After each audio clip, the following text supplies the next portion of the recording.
উলাইচণ্ডীর পুজো ঘিরে উৎসবে মেতে উঠল নদিয়ার বীরনগর। লক্ষ লক্ষ ভক্তরা সামিল হলেন শতাব্দী প্রাচীন এই পুজোয়। দেবীর কাছে জানালেন তাদের মনস্কামনা। উলাইচণ্ডীর ইতিহাস ঘাঁটলে জানা যায়, বীরনগর গ্রামের নাম ছিল উলা গ্রাম। অনেকেই বলেন প্রাচীন এই অঞ্চলে উলুখাগড়ার জঙ্গল ছিল, তা থেকেই এই জায়গার নাম হয় উলা। এটি ছিল নদিয়ার প্রাচীন জনপদ।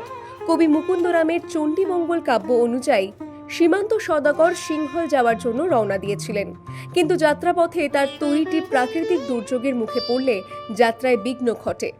তখন গঙ্গার তীরবর্তী বটগাছের তলায় এক শিলাখণ্ড খুঁজে পেয়েছিলেন সীমান্ত সওদাগর। সীমান্ত সওদাগর সেই শিলাখণ্ডকে মা চণ্ডী রূপে পুজো করেন। পুজো করার পরেই সীমান্ত সওদাগরের বাধা কেটে যায়। এরপরে তিনি যাত্রা শুরু করেন। তারপর থেকেই গ্রামের উলাইচণ্ডীর মাহাত্ম্য ছড়িয়ে পড়ে চারদিকে। আজও ওই বটগাছের নিচেই রয়েছে সেই প্রাচীন শিলা। তবে গঙ্গার বাঁক বদলানোয় এলাকা থেকে নদী অনেকটাই দূরে সরে গেছে। এখন ওই প্রাচীন শিলাকে ঘিরে উলাইচণ্ডীর পুজো হয়ে আসছে। রবিবার থেকে পূর্ণিমা পড়েছে, তাই এদিন রাত 12টা থেকে দেবীর পুজো শুরু হয়েছে। ভক্তদের ঢল নেমেছিল।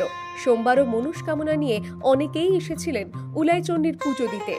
মাটির ঘোড়া বটগাছে বেঁধে নিজের মনের ইচ্ছের কথা জানালেন ভক্তরা।